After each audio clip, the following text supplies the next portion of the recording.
চানডুবি নৌকা সমিতিয়ে পৰিষ্কাৰ পৰিচ্ছন্নতা ৰাখিবৰ কাৰণে এনেধৰণৰ ডাষ্টবিনসমূহ বাঁহৰে তৈয়াৰী কৰি থকা আমি দেখিবলৈ পাইছোঁ।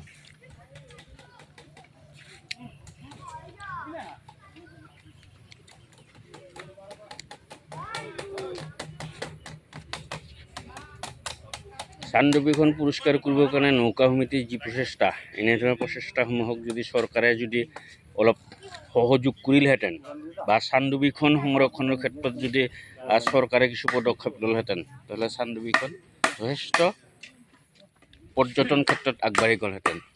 আজি নৌকা বিহাৰ কৰিবৰ কাৰণে এই ঠাই নোহোৱা হৈছে।